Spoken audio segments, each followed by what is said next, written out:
A philosopher died in 1990, and almost nobody outside Norway noticed. Peter Wessel Zapffe spent his life arguing that human consciousness was a tragic mistake, that we're cursed with minds too aware for our own good, and that the kindest thing we could do for future generations would be to stop creating them. Then he climbed mountains, took photographs, wrote comedy, and lived to 90. December 18th, 1899. Tromsø, Norway, the Arctic Circle, a town where the sun doesn't rise for 2 months each winter and doesn't set for 2 months each summer. This is where Peter Wessel Zapffe entered the world, into a household that had everything except warmth. His father, Fritz Gottlieb Zapfe, ran an apothecary. Not just any apothecary, but one that supplied polar expeditions. Fritz was friends with Roald Amundsen, the man who had beat Robert Scott to the South Pole. When Amundsen needed rations and materials for his attempts to conquer the frozen ends of the earth, he came to Fritz Zapfe's shop in Tromsø. The elder Zapfe was a photographer too, meticulous and exacting. His son would inherit both the camera and the temperament. Peter's mother, Gudrun Wessel, brought aristocratic blood to the marriage. She was descended from Peter Tordenskjold, a Danish Norwegian vice-admiral whose name meant Thundershield, upper middle class by any measure, respectable, proper, and cold. Zapfe would later describe his childhood as defined by tough discipline. That's putting it mildly. From his earliest years, he developed what he called a strong aversion to authority. When you grow up under rigid control, in a place where nature itself seems hostile to human life, where darkness swallows months at a time, certain questions start forming. Why are we here? What's the point of all this suffering? Why does consciousness hurt? Tromsø wasn't charming. It was brutal. The subarctic climate meant survival required constant effort. Fjords carved the landscape into fragments. Mountains loomed over everything. The town sat on an island, isolated, dark half the year, exposed to midnight sun the other half. Your body never knew what time it was. Your mind had to adjust to extremes that felt unnatural. For a boy with a questioning temperament and a father who demanded obedience, this was the perfect incubator for philosophical pessimism. But we're getting ahead of ourselves. Young Peter was nearsighted, myopic. The world was blurry unless he got close to it. At age 12, his father handed him a camera. Fritz Zapfe was a skilled photographer, and he saw an opportunity. If his son couldn't see the world clearly with his eyes, maybe he could see it through a lens. Photography became Peter's compensation for poor vision. It also became something more. When you photograph something, you're choosing what matters. You're framing reality, deciding what to include and what to exclude. You're exercising control over chaos. For a boy growing up in an environment that felt hostile and arbitrary, this must have been intoxicating. He took thousands of photographs over his lifetime. Norway has archived them as cultural heritage. Mountains mostly. Ice, rock, empty spaces where humans didn't belong but ventured anyway. But the camera couldn't answer the questions forming in his mind. Why this? Why anything? Why the relentless pressure to exist when existence seemed designed to create suffering? His father pushed him toward respectability. Law school, a profession, something solid. Peter resisted, but not openly. Open resistance would have been crushed. Instead, he complied while nurturing a growing contempt for the entire structure of expectation and obligation that society tried to impose. In 1918, at 19, Zapfe left Tromsø for Oslo to study law. His father had pressed him into it, demanded it, really. And Peter went because what else could he do? But something happened in Oslo that changed everything. He discovered mountains he could actually climb. Kolsås, a wooded mountain ridge in Bærum just outside the capital. Nothing dramatic by Norwegian standards, but it was accessible, and it was vertical, and it was there. Zapfe taught himself to climb. No guides, no formal instruction, just trial and error and a willingness to risk falling. Why would someone with poor eyesight deliberately put himself in situations where depth perception meant the difference between life and death? maybe that's exactly why. When you're on a rock face, the philosophical questions disappear. There's only the next handhold, the next placement, the immediate problem of not dying. Or maybe it's the opposite. Maybe climbing was the perfect metaphor for existence itself. Meaningless struggle against gravity and entropy. Effort that leads nowhere except back down to where you started, assuming you survive. As Zapfe would later write, mountaineering was as meaningless as life itself. But that comes later. For now, he's a law student who climbs. And then he met Arne Næss. Næss was 12 years younger, but already displaying the confidence that would later make him one of Norway's most famous philosophers. He was brilliant, energetic, and he loved climbing. The two men bonded immediately over their shared passion for vertical rock and philosophical inquiry. Their friendship would last decades, though it would end badly. Næss was optimistic, whereas Zapfe was pessimistic. Næss believed in deep ecology, in humanity's potential to live harmoniously with nature. Zapfe believed humanity was nature's mistake, a cosmic error that should gracefully exit the stage. But that tension was still years away. For now, they climbed together. They talked philosophy.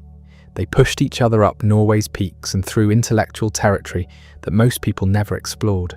Zapfe's legal studies continued. He attended lectures, took exams, played the role of dutiful student. But his heart wasn't in jurisprudence. His mind was elsewhere, wrestling with bigger questions. Questions about consciousness, about suffering, about why humans seemed uniquely cursed with the ability to see their own meaninglessness. Then came 1923, his final law exam, and Peter Wessel Zapffe did something that perfectly captured his relationship with authority and expectation. He answered one of the exam questions entirely in rhyme. Imagine the examiner's faces. Here's this serious legal examination, careers hanging in the balance, and this candidate is writing poetry, rhyming couplets about contract law or whatever the question addressed. It was brilliant and absurd and deeply subversive. It was also technically correct. He passed, he became a qualified lawyer, and then he immediately returned to Tromsø and took a job as a jurist, which he clearly had no passion for. What he did have passion for was climbing. Between 1924 and 1928, Zapfe completed more than 20 first ascents in the mountains around Tromsø. These weren't casual hikes. These were serious climbs, technical routes that no one had successfully completed before. Tommeltot in Ulsfjorden, 1924. Småtind in Kvaløya, 1925. Bentjortind between Malangen and Balsfjorden. The names meant nothing to people outside the climbing community, but within it, Zapfe was becoming known. He wrote about these climbs too. Not dry technical reports, but humorous, self-aware narratives that captured both the physical challenge and the absurdity of the enterprise. He drew cartoons. His personality was splitting into fascinating contradictions. The pessimistic philosopher who laughed at existence while risking his life on rock faces. In 1926, he climbed the Hollenderen summit in Kvaløya. Decades later, in 1987, they named the highest peak after him. Zapfestind, the top of Zapfe, a permanent marker of temporary achievement. Then 1928 brought something that would connect Zapfe's world to history in an unexpected way. Umberto Nobile's airship, the Italia, crashed in the Arctic after attempting to fly over the North Pole. The story made international headlines. Rescue attempts were launched, and Roald Amundsen, the famous polar explorer and friend of the Zapfe family, joined the search effort. Peter Zapfe volunteered as an interpreter. He spoke German fluently, which was crucial for communicating with the Italian survivors and the international rescue teams. He served on the icebreaker Isbjørn with his father. They were searching for the crashed airship crew, trying to reach them before the Arctic killed them. The rescue was partially successful. Some of Nobel's crew survived, but Amundsen's plane disappeared during the search. The famous explorer was never found. The man who had conquered both poles, who had achieved what seemed impossible, vanished into the frozen north he'd spent his life challenging. Zapfe was there for all of it. 28 years old, working as an interpreter on an icebreaker, watching the Arctic swallow one of history's greatest adventurers. What does that do to your philosophy? What does it confirm about existence when you watch competence and courage mean nothing against indifferent nature? The expedition ended. Amundsen was gone, and on June 5, 1929, Zapfe left Tromsø. He found a room on Erling Skjalgesund Street in Christiania, living frugally, and descended into what he later described as a mentally catastrophic state. His own words from this period are chilling. The idea of death as the greatest consolation and escape, and which is always at hand, penetrates me with even greater force. This wasn't teenage angst. This was a 29-year-old trained lawyer, an accomplished mountaineer confronting the void at the center of existence. And unlike most people who have these thoughts and then distract themselves back into normal life, Zapfe decided to think it through. Completely, systematically. He'd been a lawyer because his father demanded it. He'd climbed mountains because they were there, and climbing quieted the noise in his head. But what he really wanted to do was understand tragedy. Not theatrical tragedy, not the genre. Actual tragedy. The tragedy of consciousness itself. So he enrolled at the University of Oslo to study comparative literature. His focus was Ibsen, Norway's great dramatist. But as he dug into Ibsen's work, as he analysed the structure of tragic drama, something clicked. The thesis he was planning started growing beyond the bounds of a master's degree. Fredrik Parscher, a historian of literature, recognised what was happening. He told Zapfe to forget the master's and go straight for a doctoral dissertation. Write the big book. Say everything you have to say about tragedy. And Zapfe did. Through the 1930s, while Europe was sliding toward another catastrophic war, while fascism was rising and democracies were failing, Peter Wessel Zapffe sat in Oslo and wrote about why human existence was fundamentally, biologically tragic. The core idea was forming. Humans have overdeveloped consciousness. We're aware of our own mortality in ways that other animals aren't. We can conceptualize the heat death of the universe. We can see the cruelty and indifference of natural selection. We can recognize that our lives have no inherent meaning or purpose, and this awareness is incompatible with the biological drive to survive and reproduce. We're animals programmed to continue existing, but we're also philosophers capable of recognizing that continuing to exist just creates more suffering. It's a paradox, a biological absurdity, and according to Zapfe, it explained everything about human behavior. All our religions, our political systems, our entertainment, our busy work, all of it was elaborate machinery designed to keep us from fully confronting the implications of our own consciousness. He identified 4 mechanisms that humans use to cope with this overdeveloped awareness. Isolation, pushing disturbing thoughts out of consciousness. Anchoring, fixing attention on values or ideals to create artificial meaning. Distraction, keeping the mind busy to prevent it from turning inward. Sublimation, transforming existential dread into art or philosophy. Zapfe himself was using sublimation. He was turning his existential horror into a doctoral dissertation. It was the only way to make the burden bearable. But we're getting ahead again. The dissertation wasn't finished yet. It was 1940. Norway was about to be occupied by Nazi Germany, and Zapfe was about to defend a philosophical work arguing that human existence was a mistake in front of a committee that included his old climbing partner, Arne Næss. The world was burning, and Zapfe was trying to explain why consciousness was the match. The defense took place in autumn 1941. By then, Norway had been under German occupation for over a year. Wehrmacht soldiers patrolled Oslo's streets. Quisling's collaborationist government was attempting to reshape Norwegian society according to Nazi principles.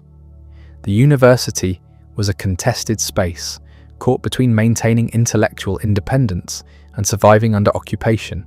Zapfe's dissertation committee included 3 men: Frederick Pasha, his mentor, Francis Bull, another literature scholar, and Arne Næss.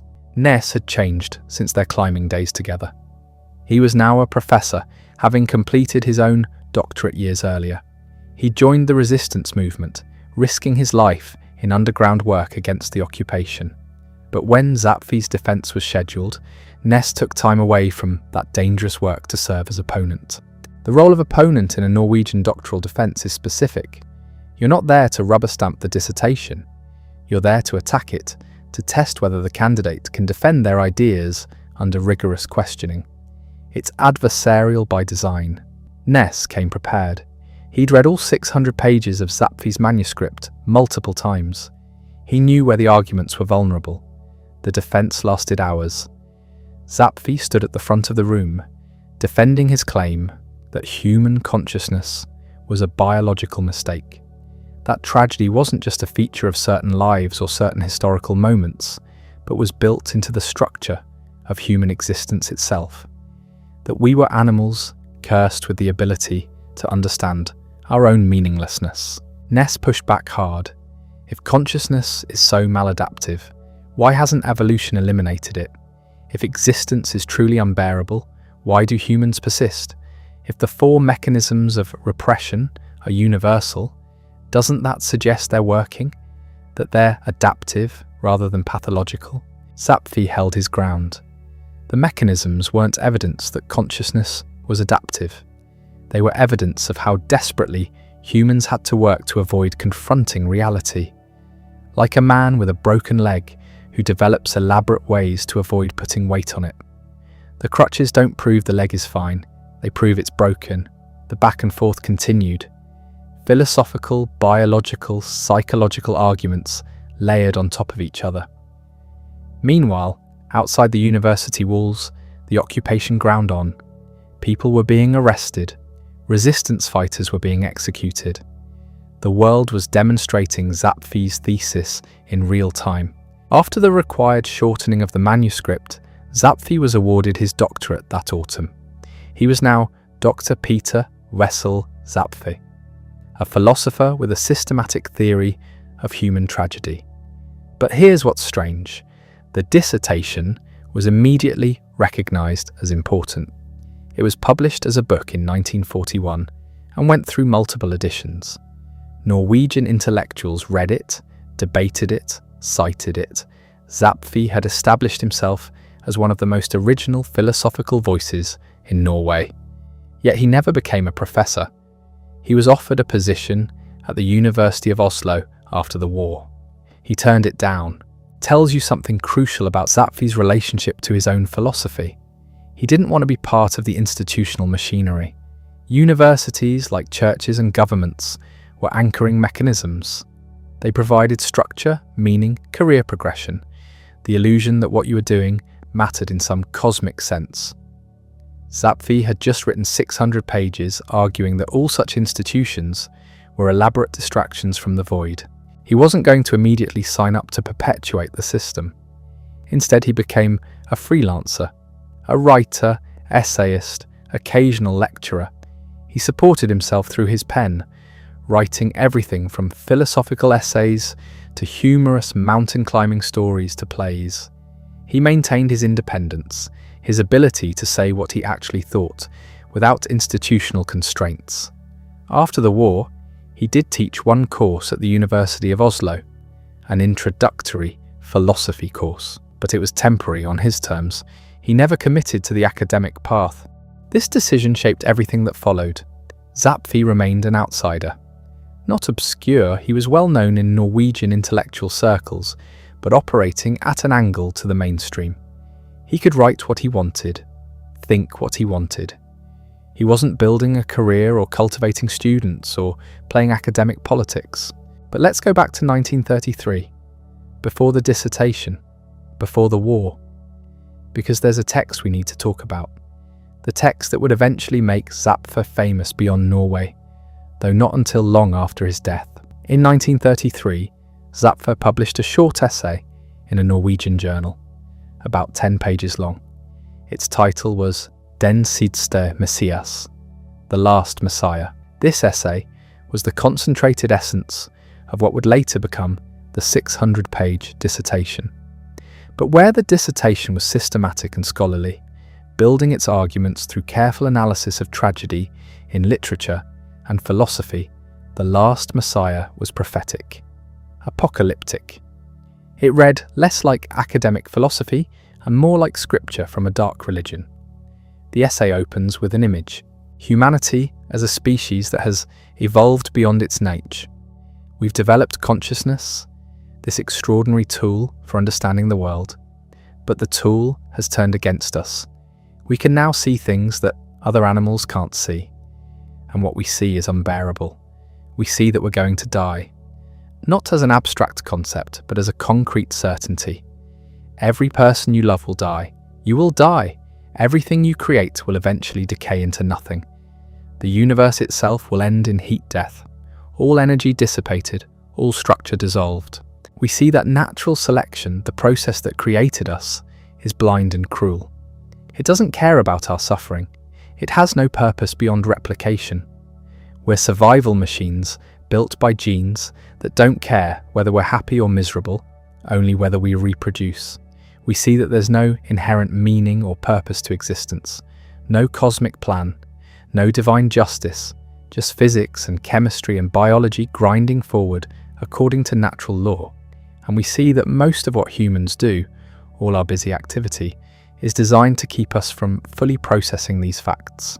We're constantly distracting ourselves, anchoring ourselves to artificial values, isolating disturbing thoughts, sublimating our dread into art or philosophy.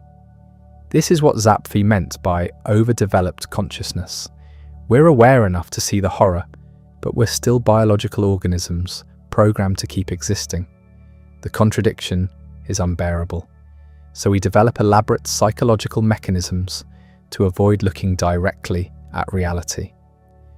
The Last Messiah describes these mechanisms, the same four that would appear in the dissertation.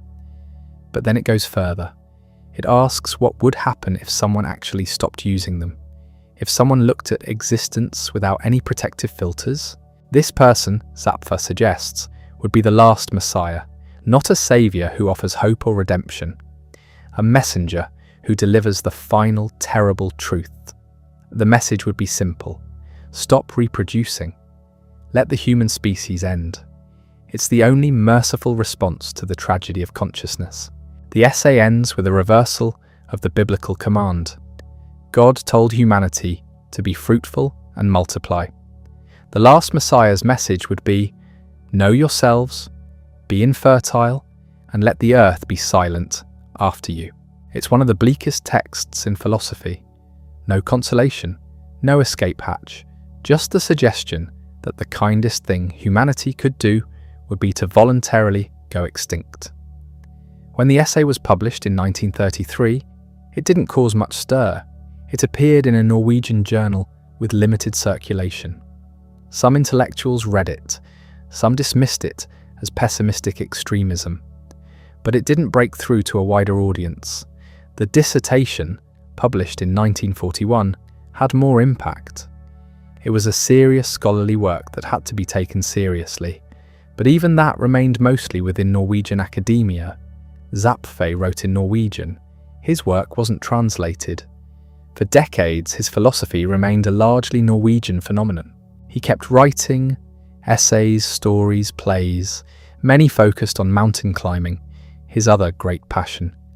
These weren't philosophical treatises. They were often funny, filled with the kind of dark humour you'd expect from someone with Zapfe's worldview. He described climbing as meaningless, which, for him, was the highest compliment. It was pure activity, done for its own sake, with no pretense of serving some higher purpose. His climbing writing became classics in Norway, collected in a book called Barske Gleder, Rough Joys, published in 1969. These essays opened up the mountains of northern Norway to readers who'd never been there. His descriptions combined precise observation with philosophical reflection and absurdist humour. In one essay, he describes a sleeping bag as an artificial fur which man creeps in to sleep in an otherwise deathly climate. That's Zapfe in a sentence. The practical observation, the reminder of death, the slightly detached perspective that makes the familiar seem strange. He was also an early environmentalist, though his reasoning was characteristically dark. He didn't want to protect nature for nature's sake. He wanted to prevent humans from colonizing and destroying the last wild places. The mountains should remain intact, he argued, without human intervention. Even trail markers should be removed. Let the wilderness be wilderness. His environmental philosophy came from the same source as his pessimism. Humans were the problem. Our consciousness, our technology, our endless need to reshape the world according to our purposes, these were destructive forces. The earth would be better without us. This wasn't mainstream environmentalism. He wasn't arguing for sustainable development or green technology. He was arguing for human restraint bordering on absence. Leave the mountains alone. Leave the wilderness alone. Minimize your impact by minimizing yourself. In his personal life, Zapfe practiced what he preached. He married twice, first to Bergljot Espelin Johnson in 1935. They divorced in 1941, the same year his dissertation was published, then to Berit Riis Christensen in 1952. That marriage lasted until his death. He never had children. This was deliberate, a choice that followed directly from his philosophy. If existence is suffering, if consciousness is a curse, the most ethical thing you can do is not create more conscious beings. Anti-natalism wasn't just theory for Zapfe, it was practice. His friendship with Arne Næss eventually ended. They'd been close since their climbing days in the 1920s. They'd defended dissertations in the same intellectual community, but their personalities were fundamentally different. Næss was optimistic, engaged with the world, building a philosophy of deep ecology that saw nature as intrinsically valuable.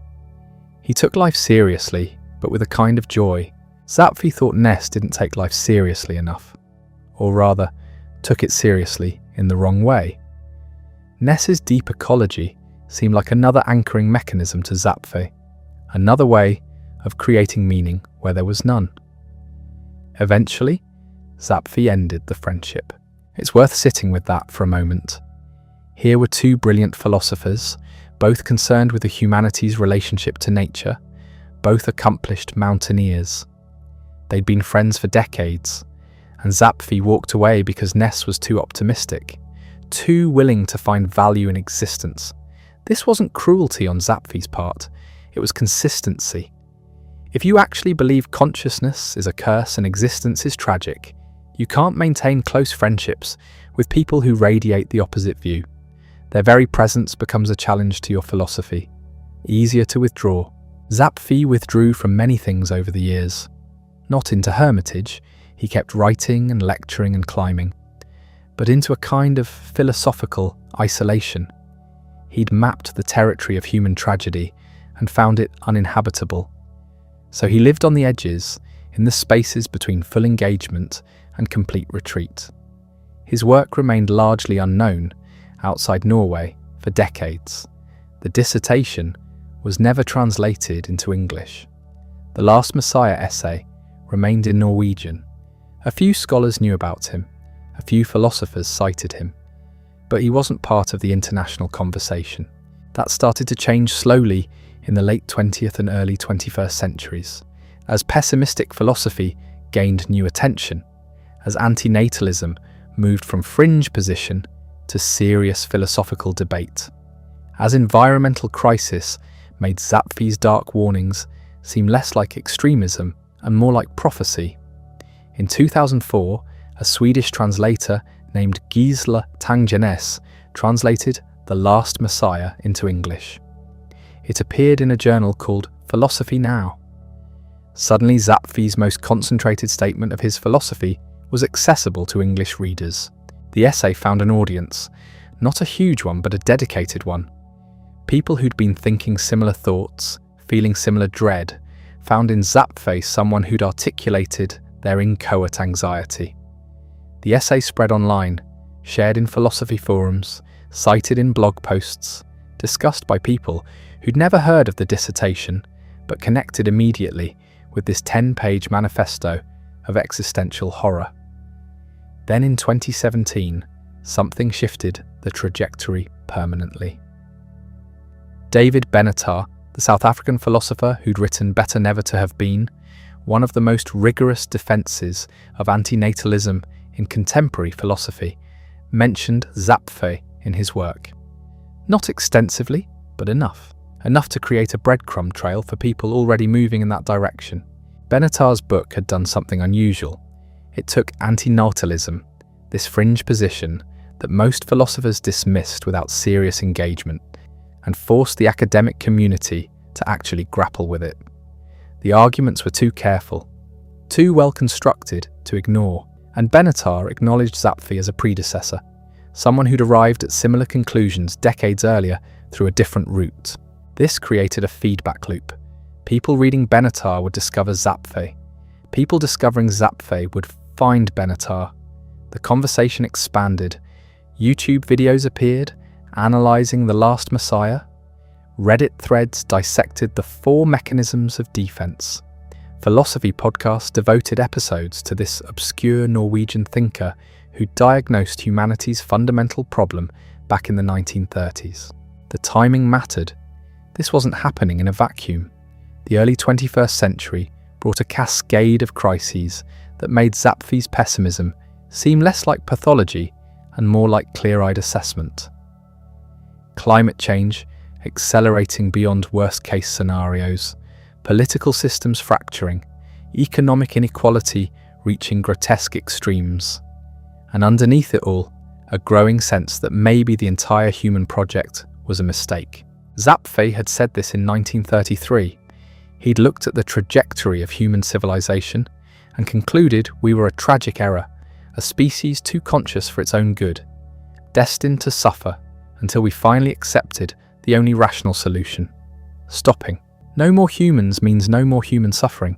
Simple math. But here's what's strange about Zapfe's growing influence. Most people encountering his work don't become anti-natalists. They don't stop having children or advocate for human extinction. Instead, they find in his framework something else entirely: a vocabulary for articulating experiences they've had but couldn't name. The 4 mechanisms, isolation, anchoring, distraction, sublimation, these resonate not as indictments, but as descriptions. Oh, that's what I'm doing when I scroll through social media for 3 hours instead of thinking about my actual problems. That's distraction. Oh, that's why I throw myself into work until I'm exhausted, why I need my job, or my political affiliation, or my identity as a parent to feel real. That's anchoring. Zapfe becomes useful, even when you reject his conclusions. The diagnostic framework works independently of the prescription. You can acknowledge that humans use these mechanisms to cope with existential dread, without agreeing that the solution is voluntary extinction. This is probably not what Zapfe intended. He wasn't trying to help people cope better with existence. He was trying to show them that coping is futile, that all our strategies are just elaborate ways of avoiding the truth. But intent doesn't control reception. Once ideas enter circulation, they mutate, adapt, serve purposes their creator never imagined. By the 2020s, Zapfe had become something like a cult figure in certain corners of the internet. Not a mainstream philosopher, never that, but recognizable to people who spent time in the darker regions of philosophical discussion. You'd see references in forums about anti-natalism, about philosophical pessimism, about the ethics of procreation. Someone would mention the 4 mechanisms, and others would nod in recognition. Then in 2024, something happened that would have astonished Zapfe. His dissertation, Om de Tragiska, that 600-page monster that had never been translated, finally appeared in English. Ryan Schuler translated it. Peter Lang published it. And it came with introductory essays by Thomas Ligotti and David Benatar. Ligotti, the horror writer who'd written The Conspiracy Against the Human Race, his own descent into pessimistic philosophy. Benatar, the philosopher who'd made anti-natalism academically respectable. These weren't random choices. They were the people Zapfe's work had influenced, directly or indirectly, across decades and languages. The translation arrived at a peculiar moment. Post-pandemic, climate crisis intensifying, political discourse increasingly apocalyptic. A book arguing that human existence is fundamentally tragic didn't seem as extreme as it might have in, say, 1995. It seemed like one possible interpretation of observable reality. Reviews started appearing. Some dismissed it as nihilistic nonsense. Others found it rigorous and disturbing. A few suggested it was the most honest philosophical work they'd encountered, willing to follow its premises to their logical conclusion, regardless of how uncomfortable that destination might be. What strikes you reading Om det Tragiska now, in English, is how systematic it is. This isn't a rant or a manifesto. It's a careful philosophical investigation into the nature of tragedy, building from biological foundations through psychological mechanisms to existential conclusions. Zapfe examines tragedy in literature, yes, but primarily as evidence of a deeper biological and existential condition. The central argument runs like this: tragedy occurs when an organism's interests come into irreconcilable conflict. For most animals, this is rare and situational. A deer can't escape a predator and can't fight back. Tragic situation, but isolated. For humans, the conflict is structural, built into our nature.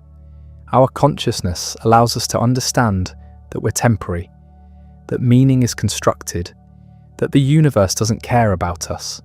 But we also have a biological drive to survive, to find meaning, to matter.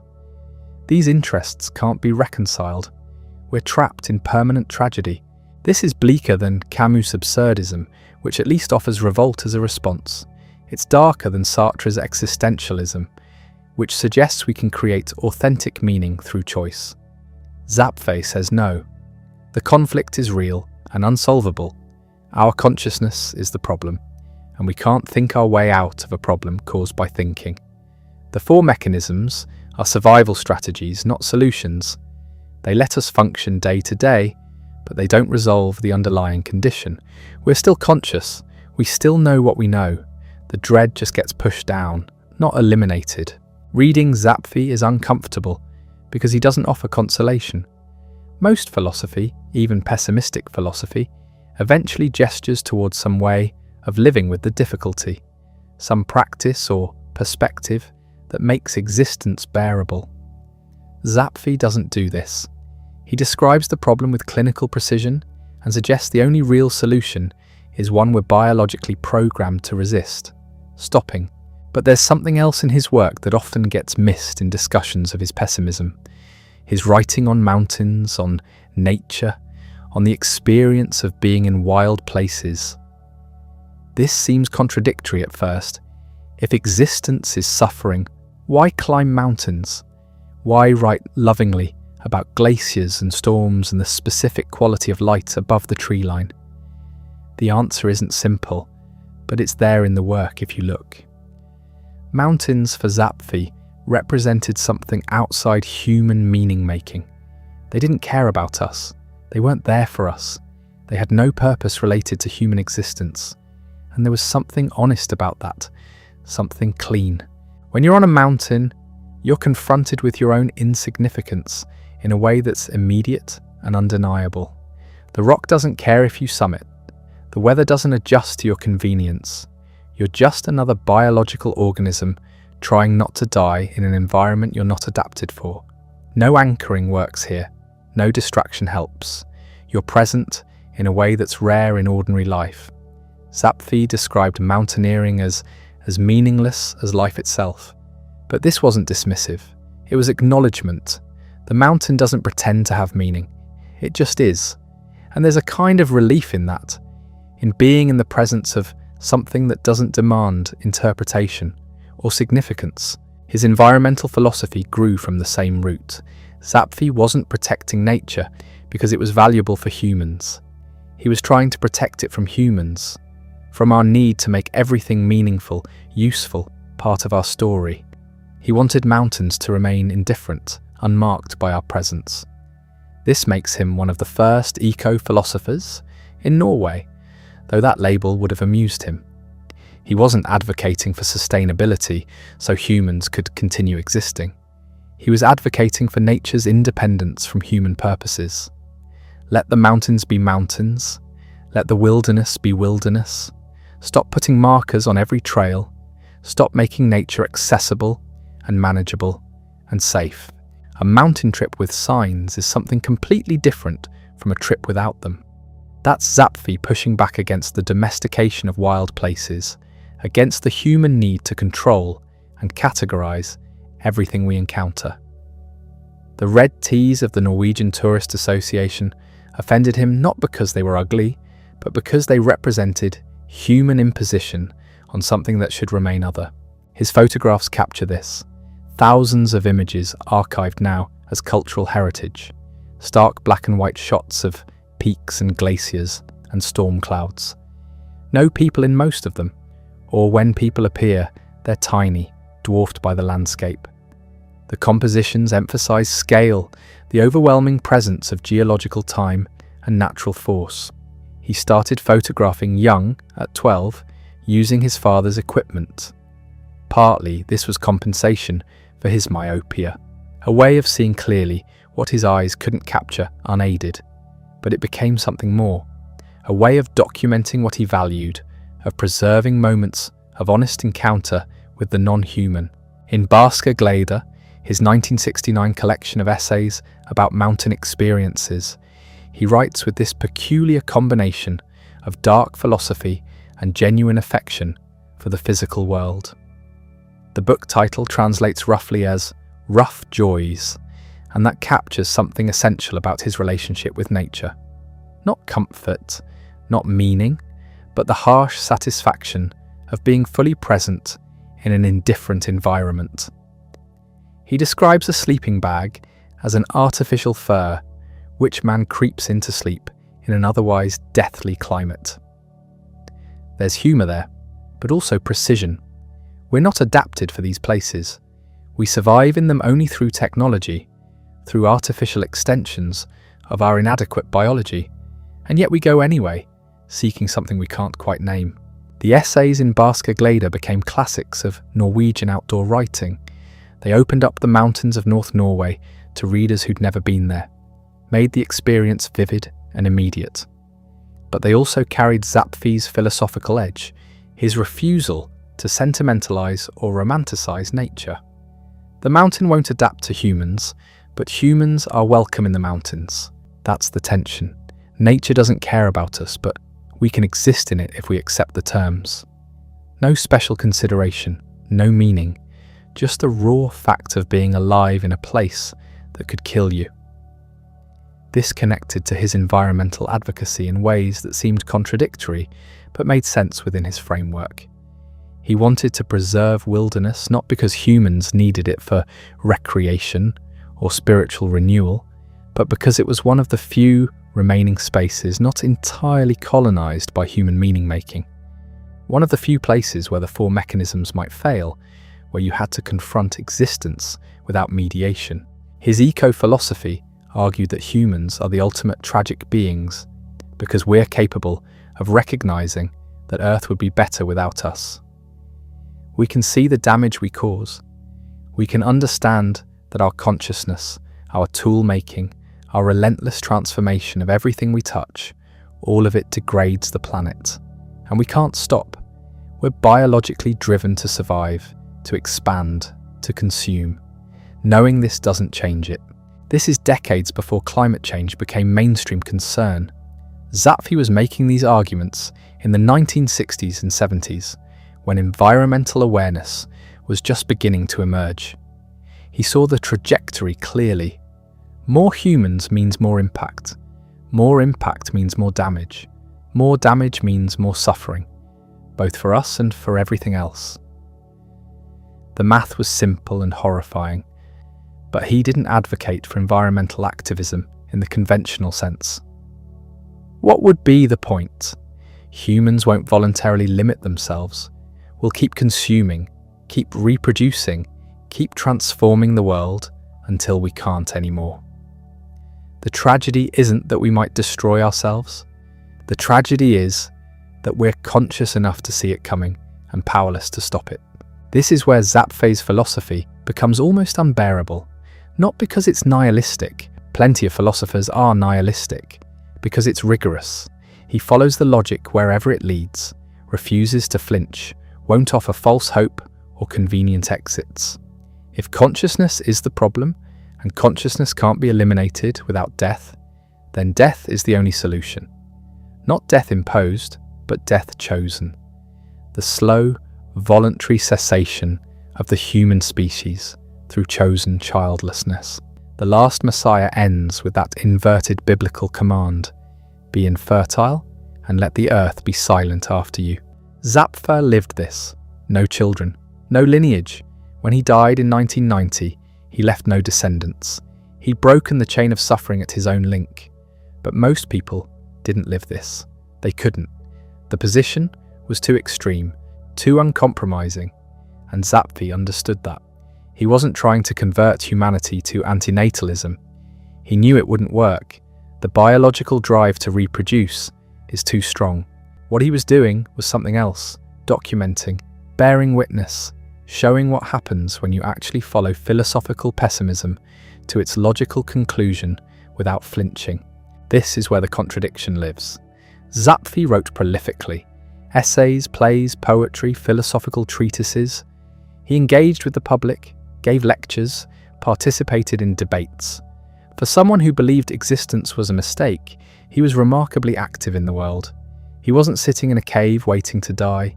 He was creating, communicating, trying to make people understand something fundamental about the human condition.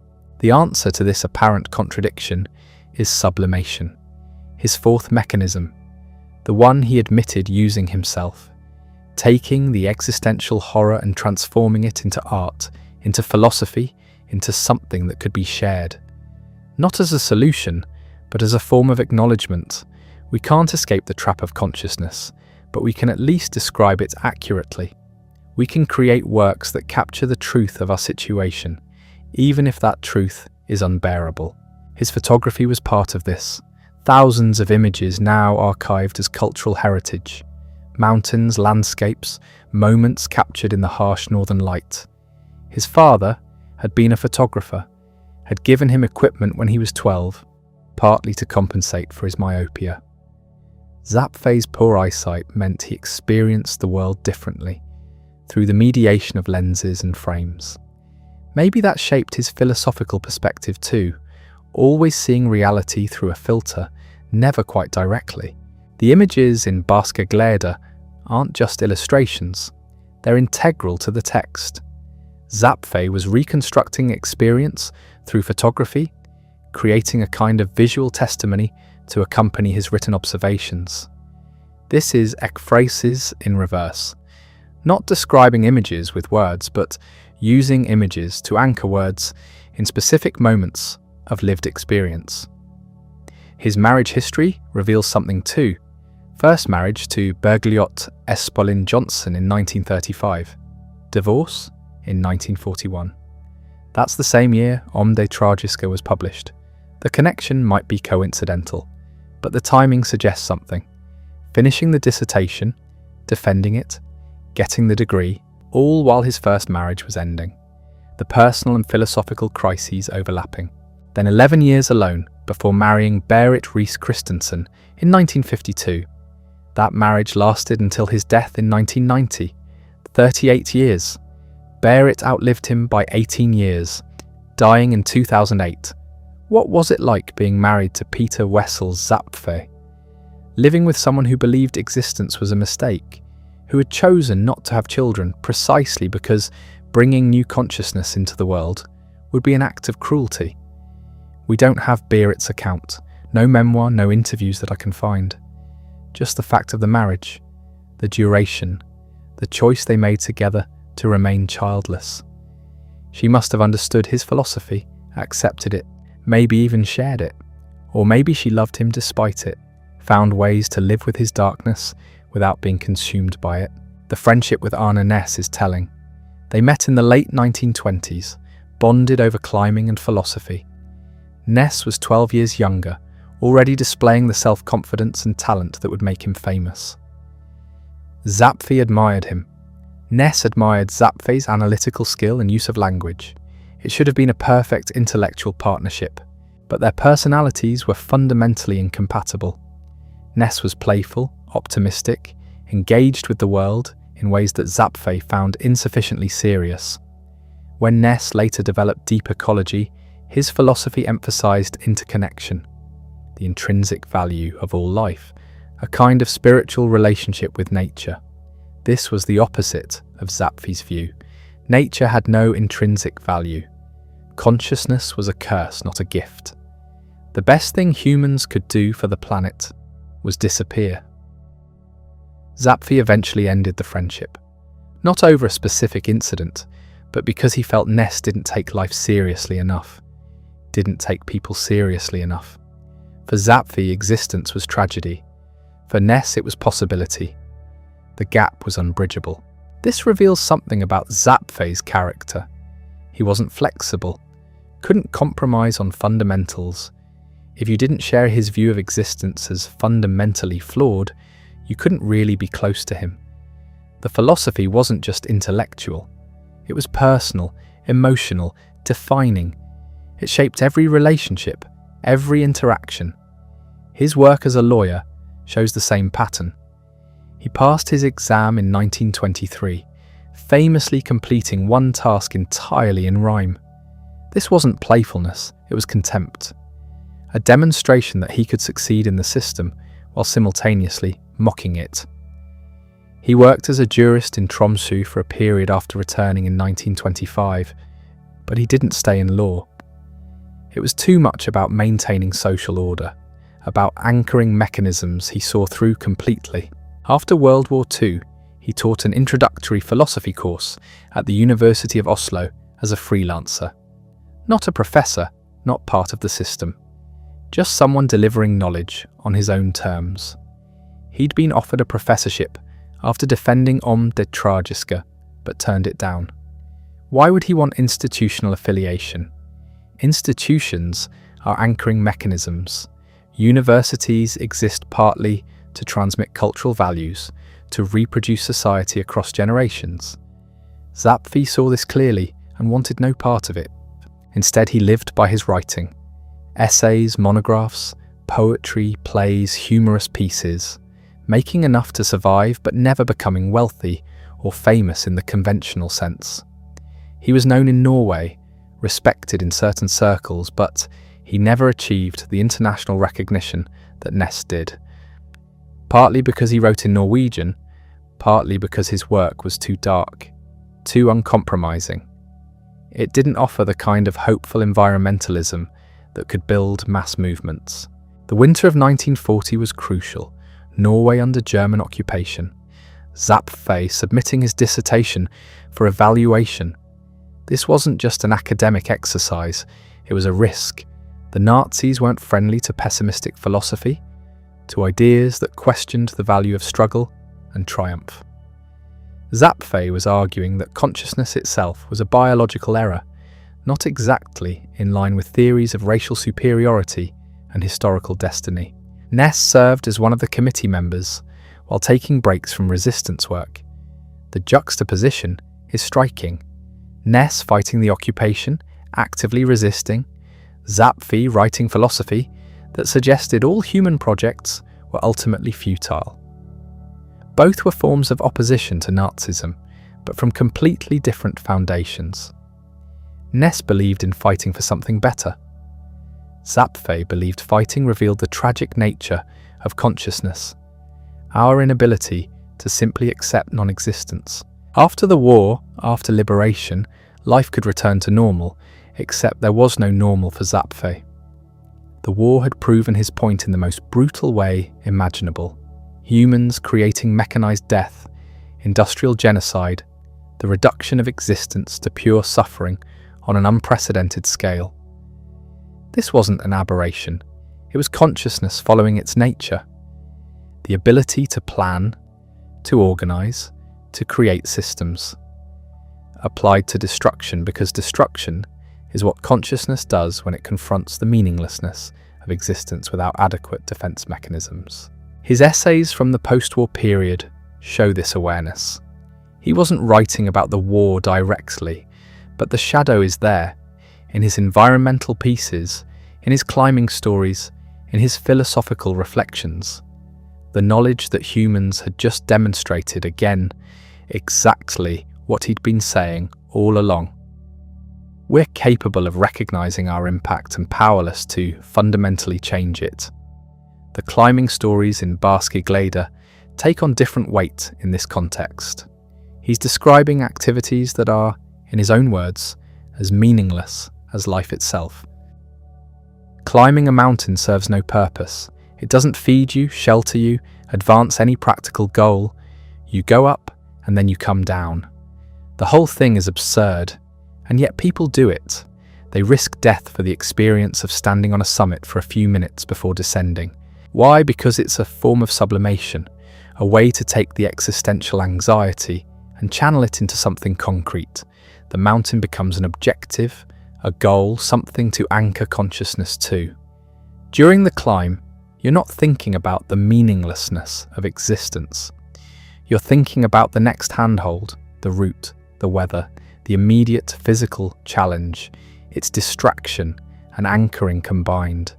And when you reach the summit, there's a moment of achievement, of having done something difficult. It doesn't mean anything in the cosmic sense, but it feels meaningful. That's enough. Zapfe understood this completely. He wasn't climbing despite his philosophy. He was climbing because of it. Finding moments where the four mechanisms could fail safely, where you could experience raw existence without the usual protections, and then descending back to normal life with the knowledge intact. The mountains were laboratories for testing his ideas about consciousness and survival. His environmental advocacy worked the same way. He wanted wilderness preserved not for human benefit, but for its own sake, or rather, for the sake of maintaining spaces where human meaning-making hadn't completely colonized reality. Every hiking trail marker, every tourist facility, every accommodation to human convenience, it all represented the expansion of our consciousness into spaces that should remain other. This is why he opposed even the Norwegian Tourist Association's red T markers, those painted symbols on rocks, guiding hikers along established routes. To most people, they're helpful, making the mountains more accessible. To Zapfe, they were violations, human consciousness imposing itself on the landscape, domesticating the wild, turning genuine wilderness into managed nature. A mountain trip with signs is something completely different from a trip without them. He was right. Following markers is navigation by human design. Finding your own way requires engagement with the actual terrain, with uncertainty, with the possibility of being lost. One is safe, the other is real. And Zapfe always chose real over safe, even when real meant confronting the horror of consciousness without mediation. The essays Farewell Norway and Parting with Gauster captured this. Watching the landscape, he loved being transformed, made accessible, turned into recreation areas for people seeking distraction from their lives. He understood why they needed it. The four mechanisms require constant feeding. People need anchoring points, need distractions. Nature serves this function. But in serving it, nature ceases to be nature. It becomes another mechanism, another way to avoid the fundamental problem of consciousness. This is the core of his eco-philosophy. Humans are the ultimate tragic beings, because we can recognize that Earth would be better without us. We have the cognitive capacity to understand our impact, to see the damage we cause, to calculate the trajectory toward ecological collapse. And we can't change it. We're biologically driven to survive, to reproduce, to consume. Knowledge doesn't override biology. Other animals don't have this problem. A wolf doesn't wonder if the ecosystem would be better without wolves. A tree doesn't question its right to exist. Only humans carry this burden.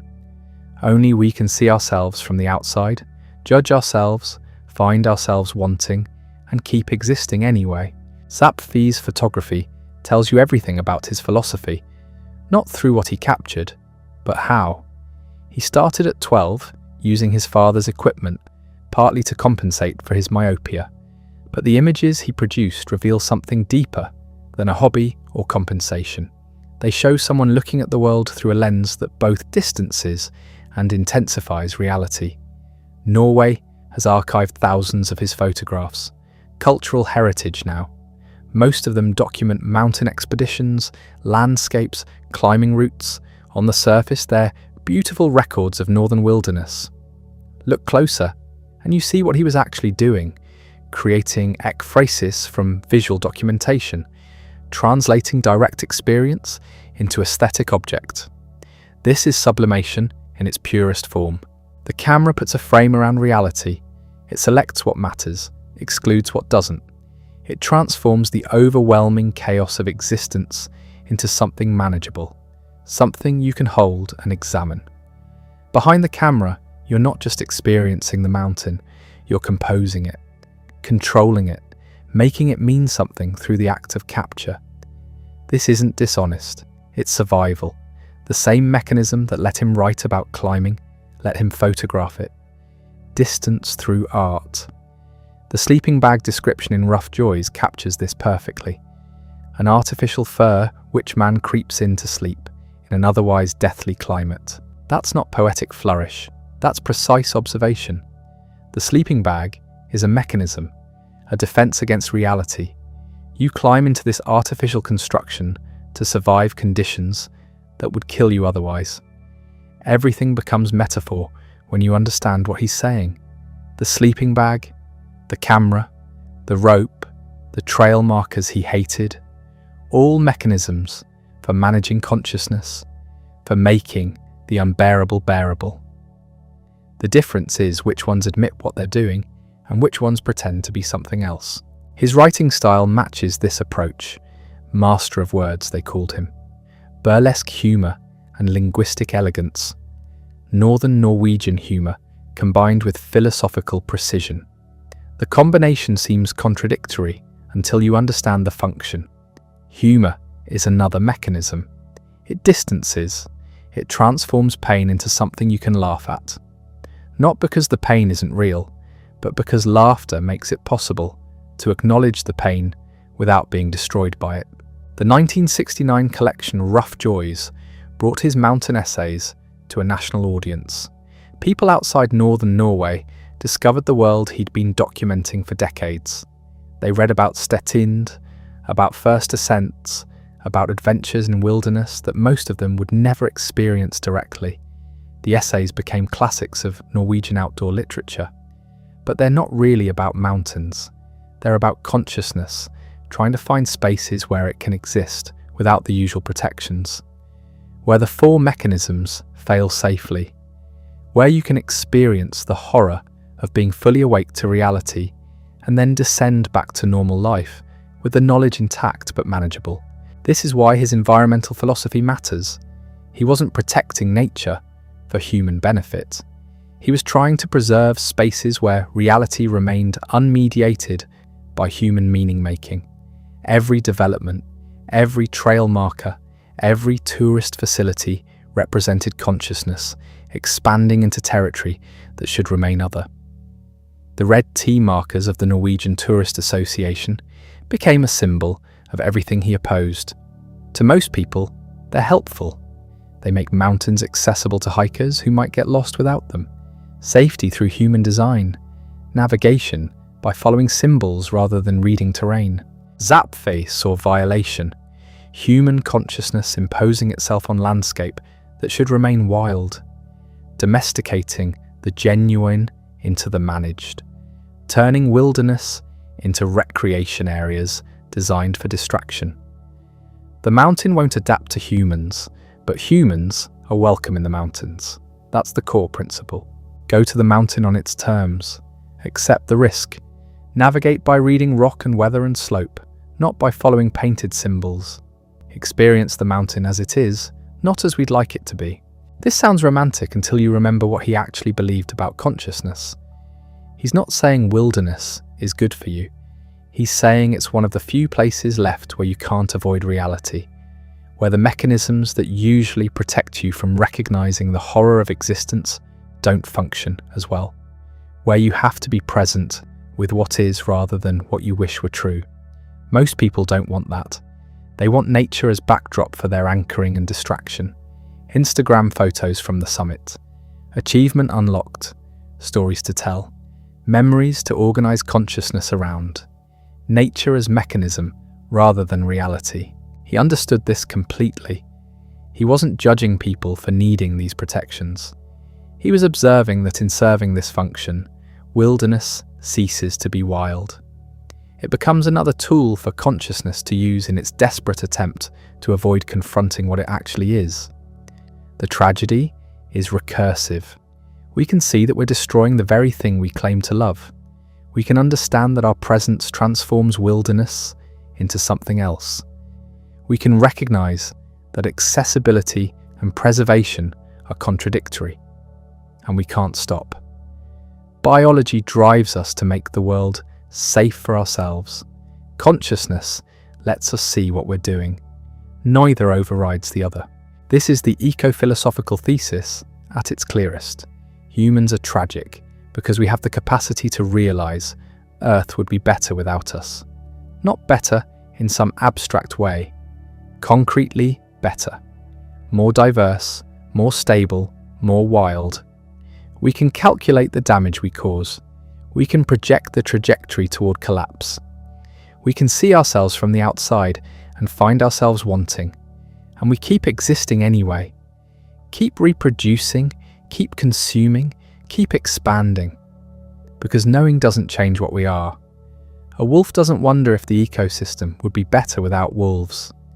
Only humans carry this particular burden of knowledge without the ability to act on it. Zapfe's personal life embodied his philosophy. He married twice, first to Bergljot Espeland Jonsson in 1935, divorced in 1941, then to Berit Rees Christensen in 1952, remaining together until his death in 1990. Berit died in 2008, but no children. Ever. This wasn't accident or circumstance, it was choice. The last Messiah ends with an inversion of biblical command. Be fruitful and multiply becomes be infertile and let the earth be silent after you. He followed his own instruction, left no descendants, refused to perpetuate the tragedy of consciousness into another generation. This is where his philosophy becomes more than academic. Most people can read about anti-natalism and find it interesting in an abstract way. Zapfe lived it, made the choice that his ideas demanded, accepted that if consciousness is the problem, the solution is to stop creating more of it. You can call this extreme, you can argue about whether it's right, but you can't accuse him of hypocrisy. He saw consciousness as tragedy and chose not to inflict it on anyone else. That's consistency most philosophers never achieve. His friendship with Arne Næss shows the limits of shared interests when fundamental worldviews diverge. They met in the 1920s, both young climbers in Oslo. 12 years separated them in age, but the mountains created common ground. They climbed together. They talked philosophy. They maintained connection for decades. Næss eventually became the more famous philosopher, developed deep ecology, got appointed professor while Zapfe was still finishing his doctoral thesis. Næss never hid his admiration for Zapfe's analytical skill and linguistic precision. But their personalities were fundamentally incompatible. Zapfe eventually ended the friendship. His reason tells you everything. Næss didn't take life or people seriously enough.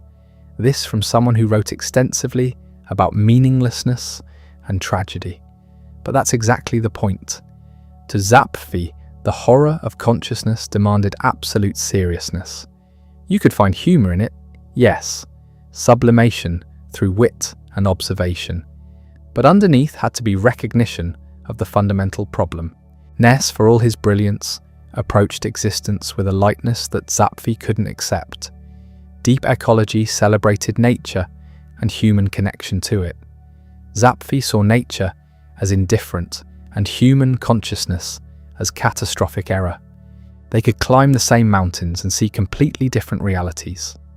The friendship ending reveals something about philosophical pessimism. It's not just intellectual position, it's lived experience. And if you truly believe consciousness is tragedy, anyone who seems to enjoy existence becomes incomprehensible. Not wrong necessarily, just operating in a framework you can't share. 1940 brought the doctoral defense. Om det tragiska, on the tragic. Over 600 pages of philosophical analysis arguing that tragedy isn't literary genre, but biological condition.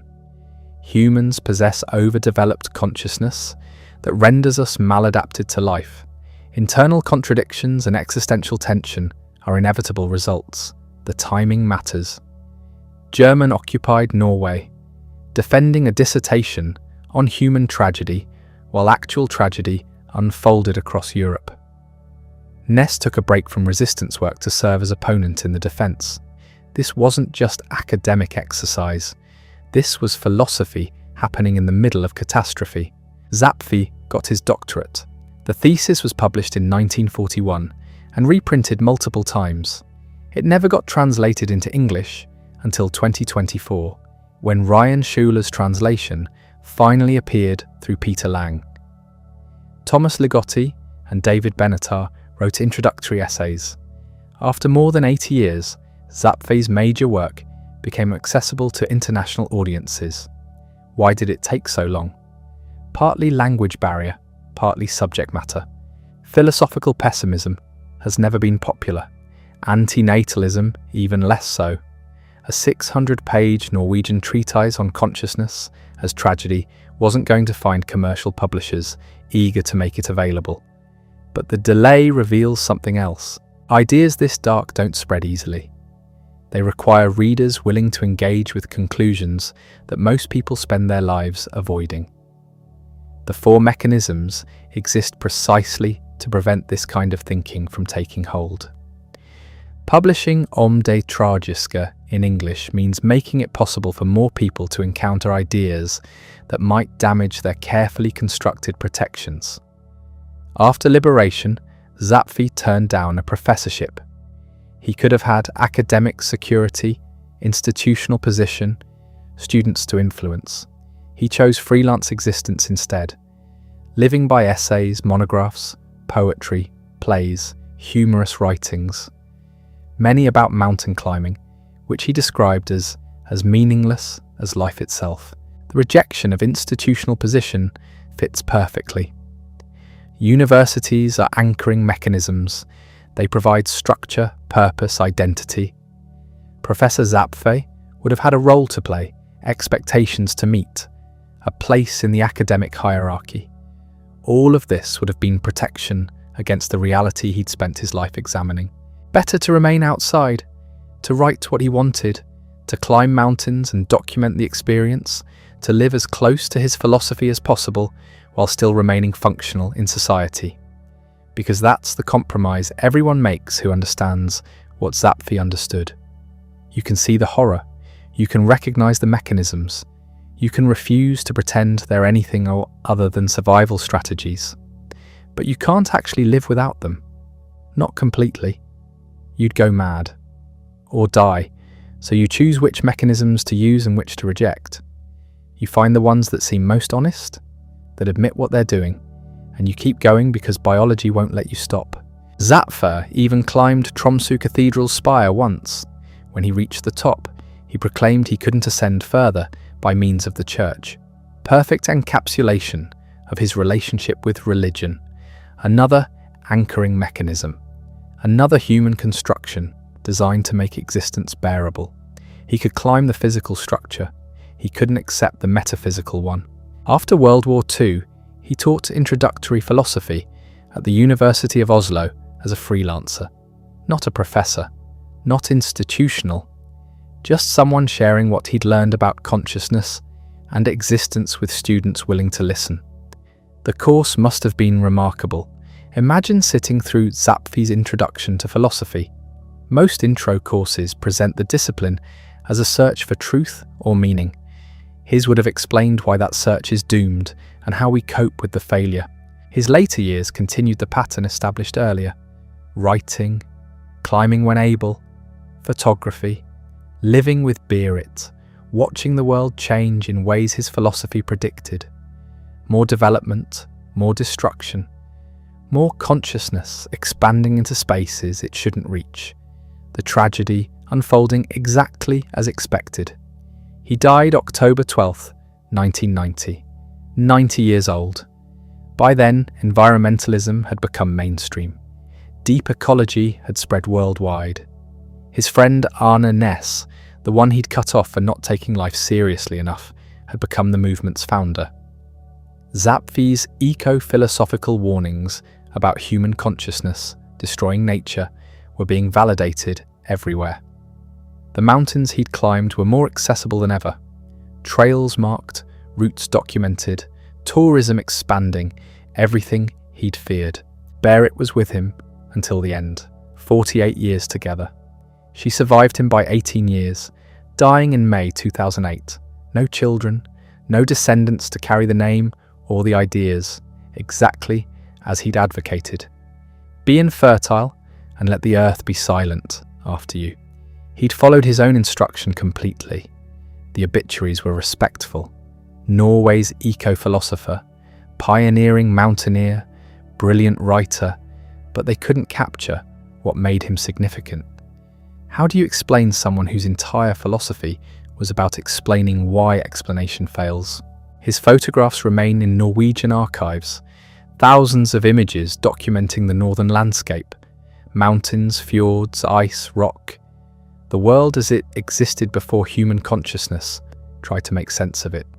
Pure documentation without interpretation, or with interpretation limited to what the camera could capture. The climbing stories in Barska Gleder still read fresh. That description of a sleeping bag as an artificial fur which man creeps in to sleep in an otherwise deathly climate contains everything.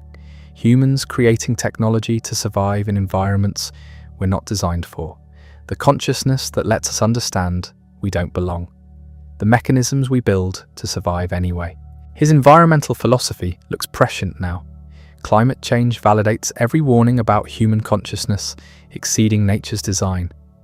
We understood what we were doing. We did it anyway. The mechanisms kept working. Norway named a peak after him in 1987. Zapfestind in Kvaløya. The highest summit of Hollenderen, which he'd first climbed in 1926. Fitting that a mountain he'd reached before anyone else would carry his name permanently. Mountains don't care about consciousness or tragedy, they just exist. But here's what's strange about Zapfe's legacy. His philosophy explains why it can't spread widely. The four mechanisms prevent most people from engaging with ideas this dark, which means his work will always remain marginal. Not because it's wrong, because accepting it requires dismantling the protections that make normal life possible. The Last Messiah ends with that inverted biblical command: be infertile, let the earth be silent. It's the logical conclusion of his entire system. If consciousness is the problem, the solution is preventing more consciousness from emerging. No new humans means no new suffering. Except Zapfe kept living, kept writing, kept climbing, kept using the mechanisms he'd identified. This creates an apparent contradiction. If existence is tragic and consciousness is the disease, why continue? Why not just stop? The answer is in the biology he studied. Organisms don't get to choose whether they continue. The drive to survive operates below consciousness. You can understand that life is meaningless. You can recognize suffering as inherent. You still wake up hungry, still feel pain when injured, still experience the biological imperative to persist. Zapfe's response was to live as honestly as possible within these constraints. Reject the mechanisms that seemed most dishonest. Use only the ones you could acknowledge as mechanisms. Sublimation through writing, limited anchoring through relationships and work. Minimal distraction, isolation deployed consciously. The philosophy doesn't offer comfort. That's the point. Comfort is another mechanism, another way of limiting consciousness to bearable levels. Zapfe refused comfort in favor of clarity. His influence shows up in unexpected places. Thomas Ligotti's horror fiction explores the same territory. Eugene Thacker's philosophical horror builds on similar foundations. Anti-natalist philosophy has grown since his death, though it remains deeply unpopular. David Benatar's Better Never to Have Been extends arguments Zapfe made decades earlier. But these remain niche interests. Most people never encounter Zapfe's ideas. Those who do usually reject them quickly. The mechanisms activate immediately. This is too dark, too nihilistic, too depressing. Better to think about something else, which proves the theory. If the ideas were wrong, they wouldn't need to be rejected so forcefully. You don't build elaborate defenses against falsehood. You build them against truth that threatens your ability to function. Consider how we talk about consciousness now. It's always framed as humanity's great achievement. What separates us from animals, what makes us special, the thing that gives life meaning. Zapfe inverted this completely. Consciousness is the defect, the mutation that went too far, the adaptation that exceeded its useful parameters. We're not elevated by awareness, we're crippled by it. Every other animal lives within its umwelt, the world as it appears to that organism. Functional, bounded, sufficient. A bird doesn't question whether flying has meaning. A fish doesn't wonder if swimming serves a purpose. They exist within the parameters their consciousness allows. Humans broke through those parameters. We can question everything, including whether questioning has value. We can see ourselves from outside, can imagine not existing, can comprehend our own mortality, can understand the universe doesn't care about us. This should have been an extinction event. A species that develops the capacity to recognize existence as meaningless should stop reproducing, should lose the will to continue, should collapse into paralysis. Instead, we developed the mechanisms, 4 categories of protection that let consciousness continue despite understanding its own futility. Isolation, anchoring, distraction, sublimation. The biological imperative to survive found psychological tools to overcome the knowledge that survival has no purpose. Zapfe saw this as tragedy, not in the literary sense, in the existential sense. We're trapped in a situation we can't escape, conscious enough to see the trap, not conscious enough to free ourselves. Biology won't let us stop. Consciousness won't let us forget. The only honest response is acknowledging the trap while refusing to create more trapped beings. Anti-natalism isn't about hating life or children. It's about recognizing that existence imposes suffering without consent. Creating new consciousness means creating new suffering. The ethical response is to stop. This argument has never been popular and never will be. It threatens the deepest biological drives.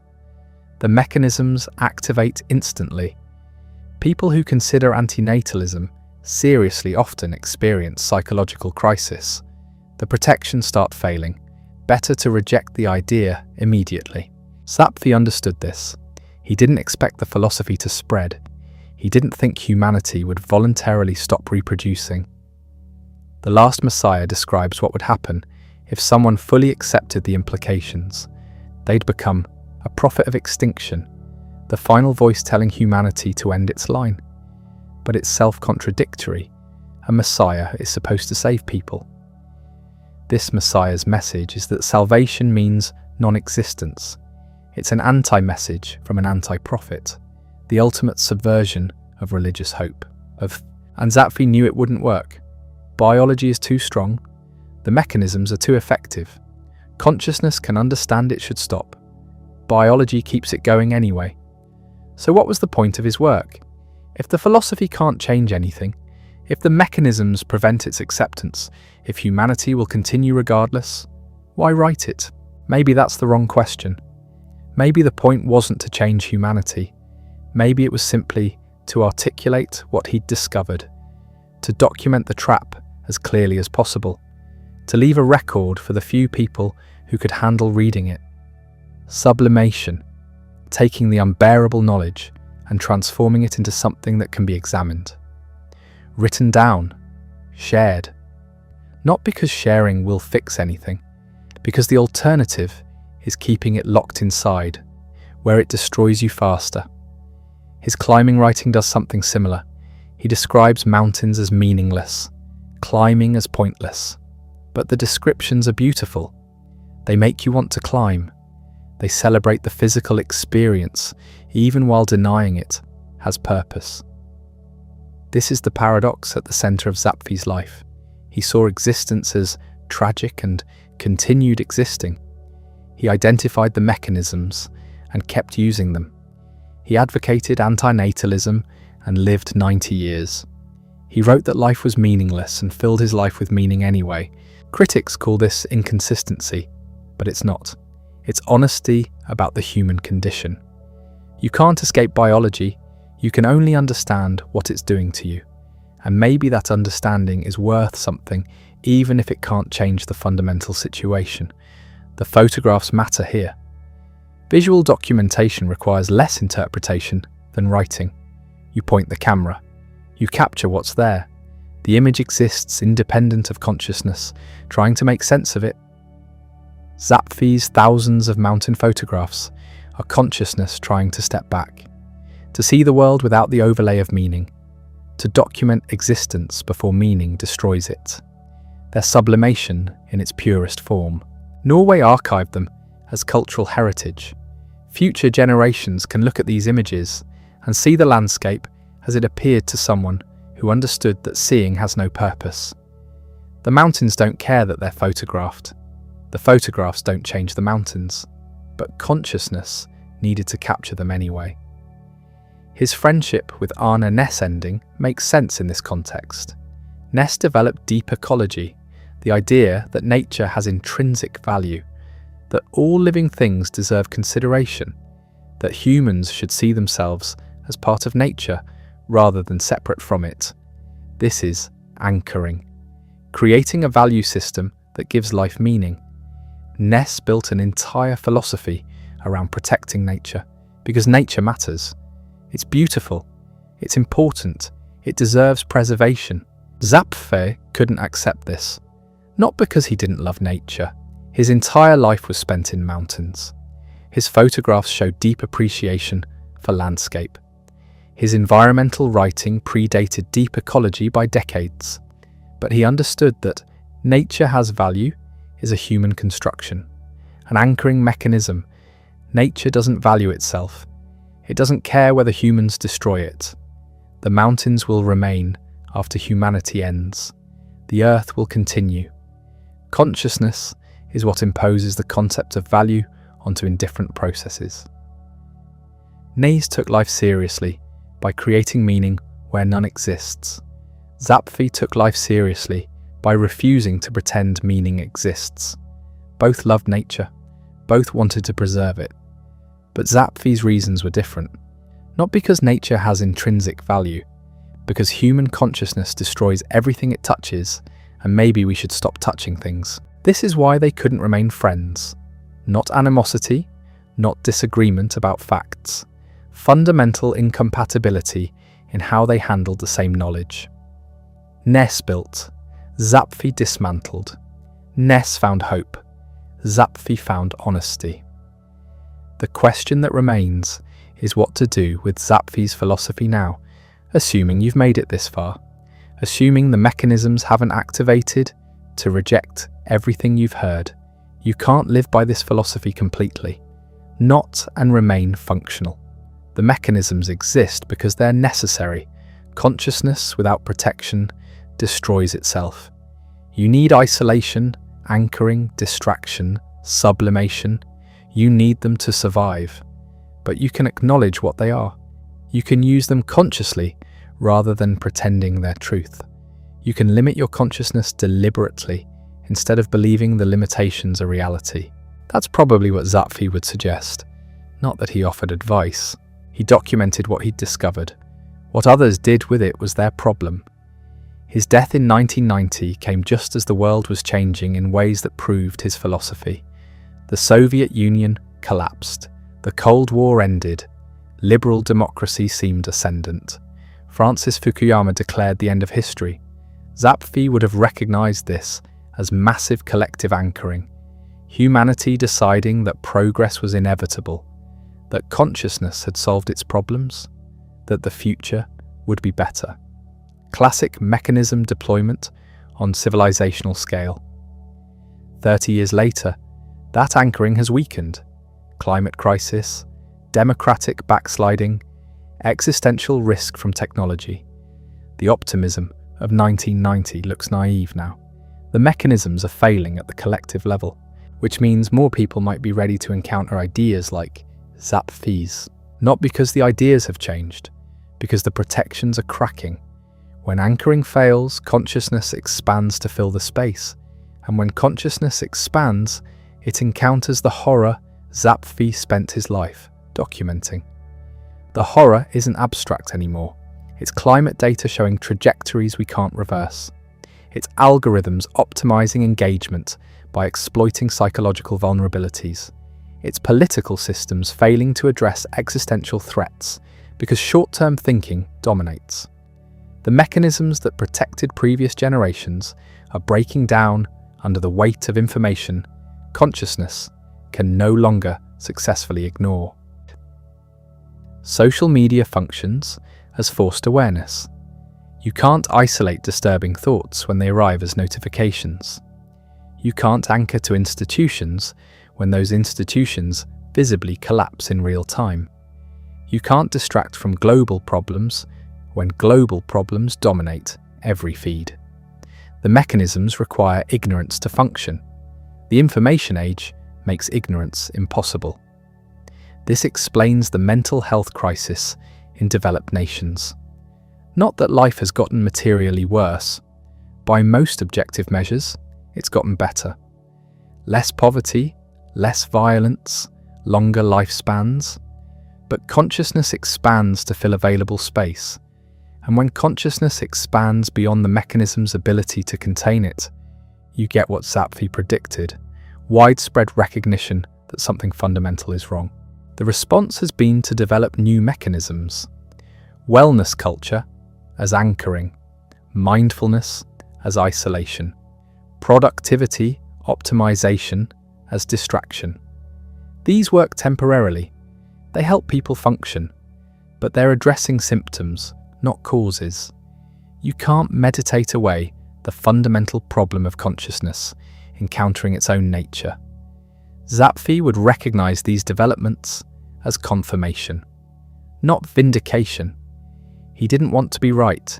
He just documented what he observed.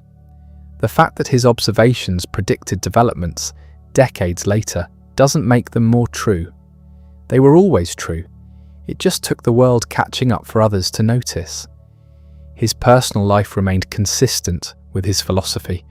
The second marriage to Berit lasted until his death. 38 years. She understood what she was getting. A man who'd chosen not to have children because creating new consciousness was cruel. A man who spent months in mountains because meaningless beauty was preferable to meaningful suffering. A man who wrote humour because laughing at absurdity was more honest than pretending it had purpose. The photographs he took document a specific relationship with landscape. Not conquest, not even appreciation in the traditional sense, more like witnessing. The mountains existed. He was there. The camera captured both facts without adding interpretation. Thousands of images archived now as cultural heritage, evidence that someone looked at the world and saw it clearly enough not to impose meaning where none existed. His environmental philosophy predated modern environmentalism by decades, but reach different conclusions. The contemporary movement argues humans should protect nature because nature has value, intrinsic value, moral standing, rights perhaps. This is anchoring at civilizational scale, creating a value system that makes environmental destruction feel wrong. Zapfe's position was simpler and more disturbing. Humans should leave nature alone because human consciousness destroys everything it touches. Not because nature is sacred, because consciousness is profane. The mountains don't need protection from exploitation. They need protection from meaning, from being turned into resources or symbols or anything other than what they are. Indifferent geology shaped by indifferent processes. This distinction matters because it affects proposed solutions. If nature has intrinsic value, then sustainable development is possible. Humans can use nature responsibly. We can find balance. We can create systems where both consciousness and environment thrive. This is the foundation of most environmental policy. If consciousness itself is the problem, sustainability is impossible. Any human interaction with nature imposes consciousness onto unconsciousness. Even preservation requires deciding what to preserve and why. Even protection requires judgment about what matters. The only honest solution is withdrawal, reduction, eventually elimination.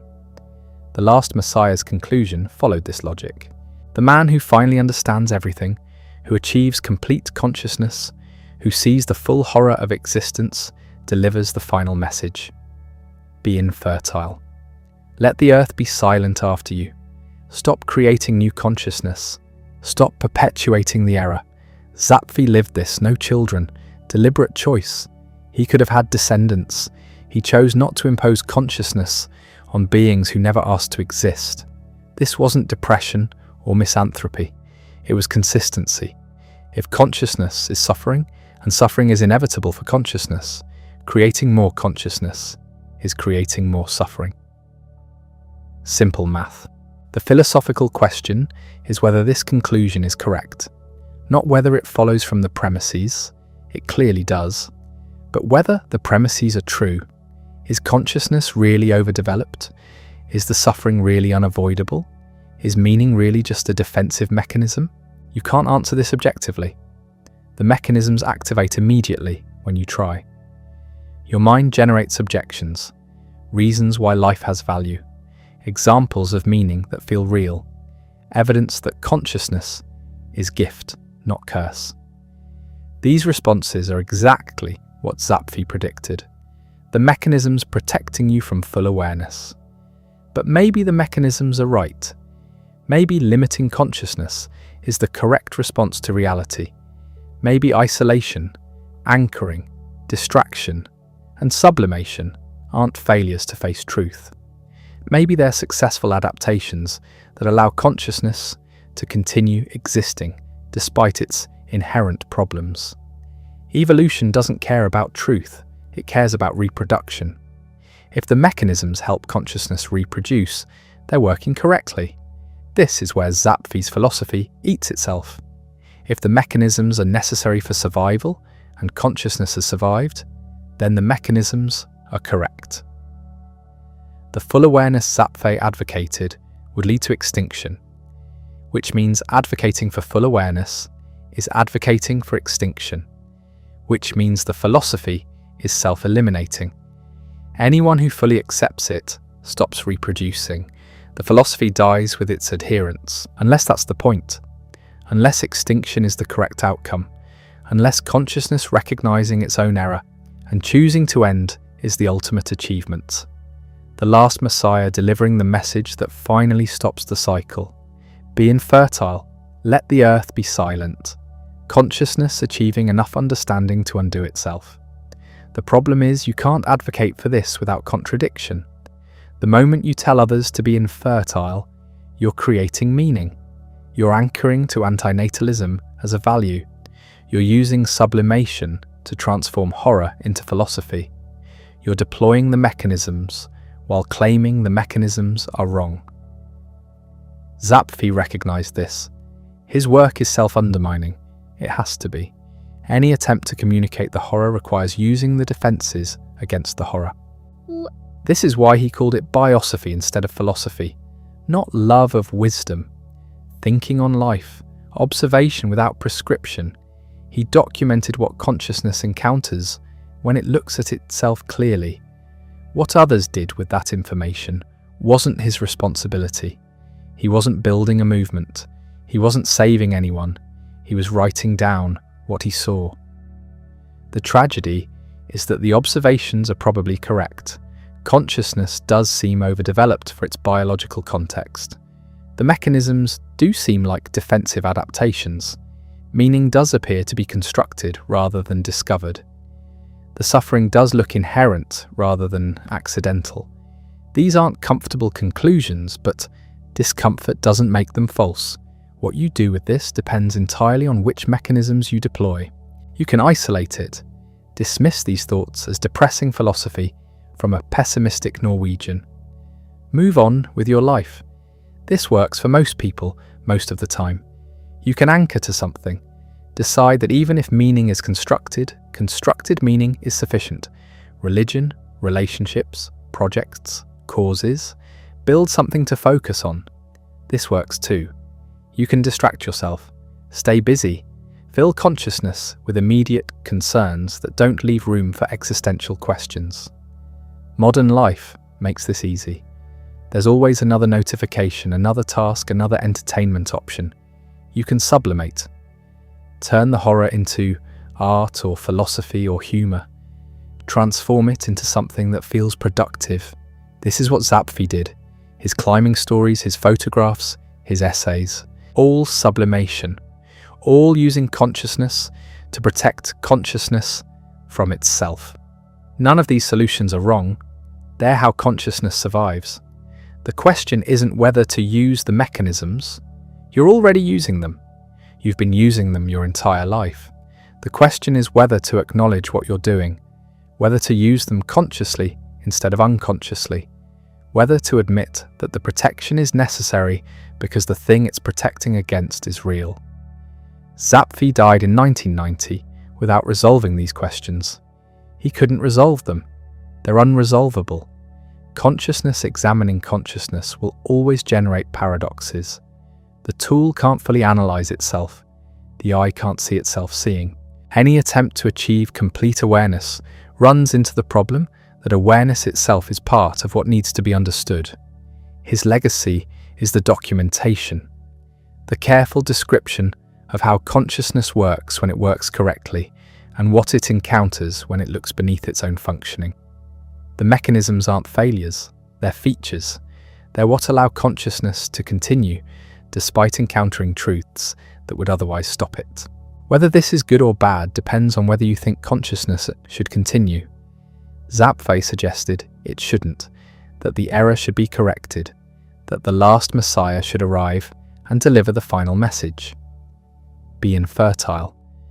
But he also knew this message would be rejected. The mechanisms would activate. People would find reasons why consciousness should continue. They'd anchor to meaning, distract from horror, isolate the disturbing thoughts, sublimate the fear into hope. And they'd be right to do so, not because consciousness isn't an error, but because errors that successfully perpetuate themselves become features.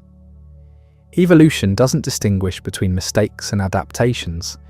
It only distinguishes between what survives and what doesn't. Consciousness survives. Therefore, consciousness works. The fact that it causes suffering is irrelevant to its evolutionary success. This is the final horror.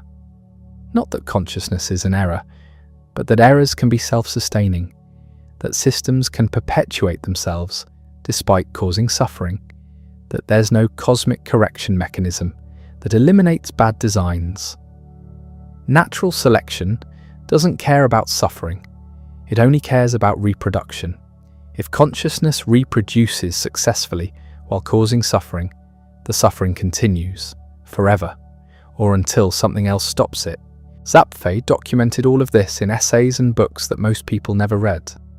The last Messiah remained obscure for decades. On the Tragic was never translated into English until 2024.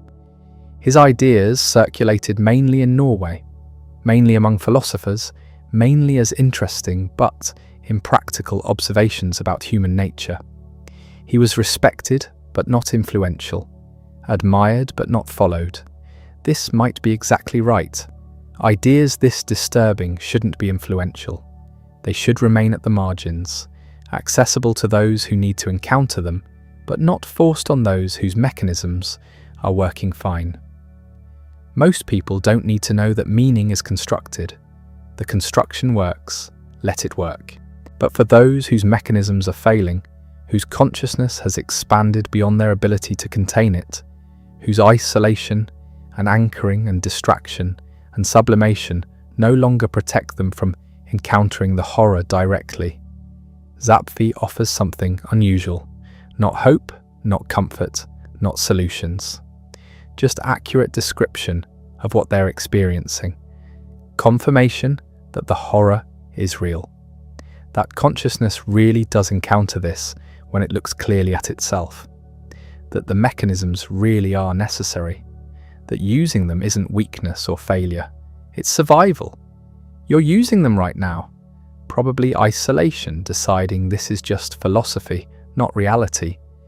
Maybe anchoring, finding reasons why your life has meaning despite everything you've heard. Possibly distraction, already thinking about what you'll do after this ends.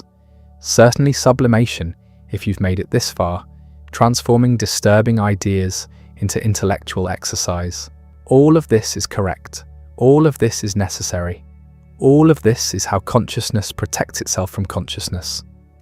Zapfe spent 90 years documenting this process, climbing mountains that didn't care whether he climbed them, taking photographs of landscapes that didn't need to be photographed, writing essays about the mechanisms while deploying the mechanisms, living the contradiction.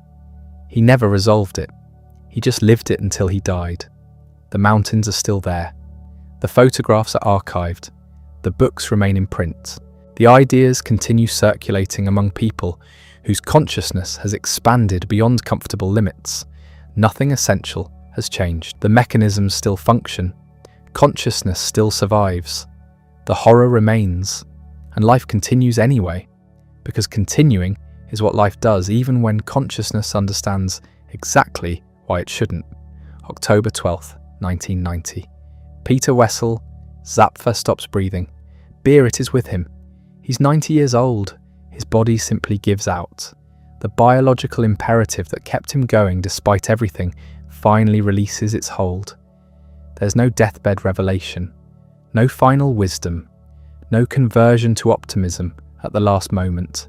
He dies the way he lived, aware of what consciousness is, aware of what it costs, using the mechanisms to survive anyway. Norway mourns a philosopher and mountaineer. The obituaries are respectful. They mention his environmental advocacy, his climbing achievements, his philosophical contributions. They don't quite capture the central fact of his existence. He spent 90 years looking directly at something most people spend their lives avoiding. Berit lives another 18 years. She dies in 2008. Together, they left no children. The line ends exactly as intended. Two people who understood the implications of consciousness and refused to perpetuate it into another generation. The ideas don't die with them. That's the strange thing about philosophy. Once written down, it persists independent of its creator. The books remain. The essays circulate. The Last Messiah continues finding readers who encounter it at the exact moment their mechanisms are failing. Which brings us to now. Why does any of this matter? Zapfe died over 30 years ago. His major work remained untranslated for 83 years. He was never famous outside Norway. Most people have never heard his name, but the mechanisms are failing at scale now. Climate data arrives faster than isolation can dismiss it. Institutional anchoring collapses as institutions visibly break. Distraction becomes harder when the distractions themselves feel empty. Even sublimation struggles when consciousness expands too far to contain. This explains the resurgence of interest, not in Zapfe specifically, in philosophical pessimism generally. David Benatar's work on anti-natalism, Thomas Ligotti's horror fiction, the growing discourse around whether creating new life is ethical. These aren't random developments, they're consciousness encountering limits that previous generations didn't face. Previous generations could isolate more effectively. Information moved slower. You could avoid knowing things. Now you can't. The algorithm ensures awareness. Previous generations could anchor more successfully. Institutions seemed stable. Progress felt real. Now everything appears temporary. Previous generations could distract more completely. Entertainment was finite. Now it's infinite, and somehow more boring. Sublimation still works, but you need bigger doses. The horror keeps breaking through. Zapfe predicted this without predicting specifics. He understood that the mechanisms require certain conditions to function. When those conditions change, consciousness expands. And when consciousness expands beyond protective capacity, people start encountering the same observations he made decades earlier. The question isn't whether his philosophy is correct. That's the wrong question. The question is whether his description of consciousness matches your experience of consciousness. Does meaning feel constructed or discovered? Do the four mechanisms seem like accurate descriptions of what you do? Does existence feel tragic or purposeful? Your answer determines whether Zapfe matters to you. If the mechanisms are working, if isolation and anchoring and distraction and sublimation successfully contain consciousness within manageable bounds, you don't need his philosophy. It's just interesting historical documentation of one man's particularly dark worldview. But if the mechanisms are failing, if consciousness keeps expanding despite your attempts to limit it, if you find yourself encountering the horror more frequently, then Zapfe offers something unusual. Not solutions, he doesn't have solutions, but accurate description of what you're experiencing, confirmation that others have seen it too. Documentation of how consciousness functions when it stops protecting itself from itself. This is probably his actual legacy, not the anti-natalism, which remains fringe, not the environmental philosophy, which was superseded by more optimistic approaches. The legacy is the framework, the four mechanisms as descriptive tools, the recognition that consciousness requires protection from reality, the observation that meaning is something we create rather than discover. You can use this framework without accepting his conclusions. You can acknowledge that anchoring is a mechanism while still anchoring to something. You can recognize distraction as defensive while still using distraction. The description works independently of the prescription. Zapfe showed how consciousness operates. What you do with that knowledge is separate from whether the knowledge is accurate. The photographs matter here in ways that aren't obvious. Thousands of images documenting northern landscapes, mountains, fjords, ice, rock, pure observation without imposed meaning. This is consciousness trying to step back, trying to see without interpreting, trying to capture reality before meaning destroys it. Most fail. Photography is inherently selective. The frame imposes meaning through what it includes and excludes, but the attempt matters. Consciousness trying to witness rather than interpret, trying to document rather than explain. The gesture towards something beyond the mechanisms, even when the gesture itself requires using mechanisms. His climbing writing does something similar, describing mountaineering as meaningless while making it vivid and compelling, celebrating the physical experience while denying it has purpose. The contradiction is the point. You can recognize absurdity and engage with it anyway. Recognition doesn't require withdrawal. It just requires honesty about what you're doing. The sleeping bag description captures everything. An artificial fur which man creeps in to sleep in an otherwise deathly climate. Perfect observation. The sleeping bag is technology allowing survival in environments we're not designed for. Like the mechanisms allowing consciousness to survive insights it's not designed to handle. Both are artificial solutions to real problems. Both work. Neither eliminates the underlying issue. You can extend this metaphor across everything humans do. Culture is an artificial fur. Religion is an artificial fur. Philosophy is an artificial fur. All of it is consciousness creating protection against reality. All of it works well enough that consciousness continues. None of it changes what consciousness encounters when protection fails. Zapfe's relationship with Arne Næss demonstrates the limits of shared interests when fundamental orientations diverge. They climbed the same mountains. They studied the same philosophy. They respected each other's intelligence. But Næss built meaning where Zapfe saw construction. Næss found hope where Zapfe found honesty. The gap proved unbridgeable. Deep ecology says nature has intrinsic value. Humans should protect it because it matters. This creates purpose. This gives consciousness something to anchor to. It works beautifully for building environmental movements and motivating protection efforts. Zapfe saw this as another mechanism. Nature doesn't value itself. Consciousness imposes value onto indifferent processes. The mountains don't care whether humans protect them or destroy them. They're just geology. Saying they have intrinsic value is consciousness creating meaning to make its existence bearable. Both positions lead to protecting nature, but the reasons matter because they determine what protection means. If nature has intrinsic value, sustainable development is possible. Humans can find balance. If consciousness is the problem, withdrawal is the only honest response. The difference isn't academic. It affects what solutions seem viable. The Last Messiah remains his most concentrated statement. 10 pages. Published in 1933. Ignored for decades. Then slowly finding audiences whose mechanisms were failing at the right moment to encounter it. The essay's structure is almost biblical. Prophetic voice describing the final messenger.